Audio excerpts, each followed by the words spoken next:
El sistema nervioso central está compuesto por la médula espinal, que se encuentra ubicada al interior de la columna vertebral, y por el encéfalo, que se sitúa dentro del cráneo.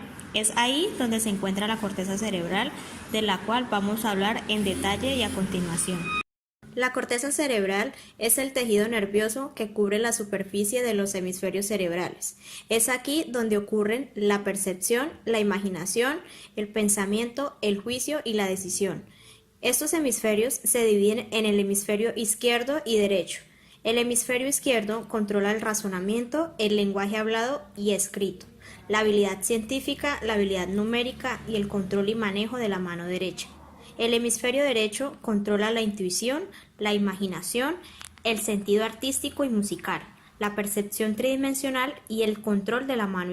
En las capas de la corteza cerebral encontramos que tienen una delgada capa de la materia gris, que normalmente se divide en 6 capas de espesor que ocuparían unos 2.500 centímetros cúbicos. Estas capas incluyen unas 10.000 millones de neuronas. Tales redes neuronales las podemos observar macroscópicamente a simple vista. Se observan como materia gris. Tanto desde el punto de vista estructural como filogenético se distinguen 3 tipos básicos de corteza, las cuales son arquicorteza, que es la parte de la corteza cerebral más antigua, formada por el hipocampo. Es la encargada de aquellas respuestas automáticas y mecanismos fisiológicos responsables de la supervivencia. La siguiente es paleocorteza. Está a medio camino entre las zonas más primarias de la corteza cerebral y la más evolucionada.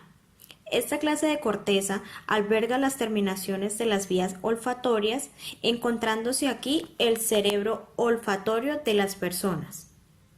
Por último, encontramos la isocorteza o neocorteza, la cual es la zona de la corteza más reciente y la encargada de los procesos de razonamiento y del pensamiento abstracto. Como se menciona anteriormente, la corteza cerebral está formada por capas diferentes de tejido neuronal, conocido como materia gris.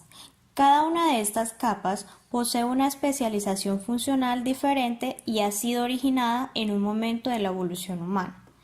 Esto significa que a lo largo de nuestro cambio y desarrollo como seres humanos, estas capas han ido aumentando en cantidad, lo que ha implicado una potente desarrollo de nuestras capacidades cognitivas e intelectuales, en comparación con otras especies animales. Externa recibe su nombre del tipo de células que la componen, las células piramidales. Esas células dirigen sus axones hacia otras zonas de la corteza y hacia otros destinos subcorticales en forma de fibras de proyección, asociación y comisurales. La capa granular interna está formada esencialmente por una masa compacta de células estrelladas, la mayoría de las cuales reciben aferencias de la zona del tálamo. Estas fibras, ordenadas de manera horizontal, son conocidas como banda externa de Weisberger. La capa piramidal interna o capa ganglionar entraña una gran cantidad de células piramidales de medio y gran tamaño, así como células estrelladas y de Martinotti. Sus filamentos dispuestos en horizontal también conforman parte de la banda interna de Weisberger.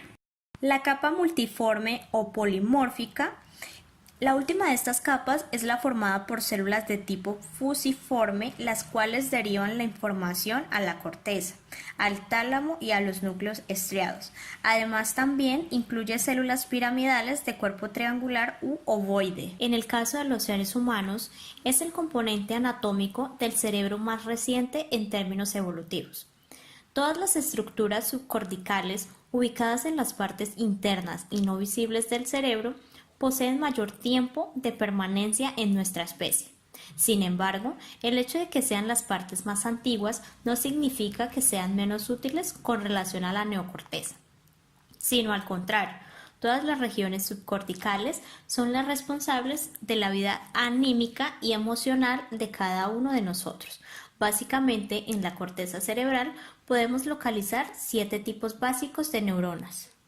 En la primera encontramos las neuronas horizontales de Cajal Rectius, Son asociadas a funciones premotoras que se encargan de la preparación de lo que serán las actividades motoras. Las siguientes son las neuronas piramidales, las cuales son las reguladores de los movimientos voluntarios del sistema músculo-esquelético. En la siguiente encontramos las neuronas espinosas. Forman aproximadamente el 94% de las células estriatales. Su tarea principal es la de inhibir y excitar diversos centros de regulación comportamental y emocional. Por consiguiente, encontramos las neuronas de doble Bouquet. Estas se ocupan de regular las funciones glutamatérgicas y controlan la mayor parte de actividades conscientes o de vigilia en el ser humano. Las siguientes son las neuronas de von Economo, son las cuales de forma prodigiosa se relacionan con la generación del yo, nuestra identidad individual, y de elementos tan relevantes como la empatía, el pensamiento y los estados de concentración. Las siguientes son las neuronas bipenachadas. Estas tienen como meta principal la regulación de diversas funciones cognitivas y ejecutivas indispensables para nuestra cultura y sociedad. Por último, encontramos las neuronas en candelabro. Estas son las encargadas de la inhibición de estímulos. Si se dañasen, producirían afectaciones tales como epilepsia e incluso esquizofrenia.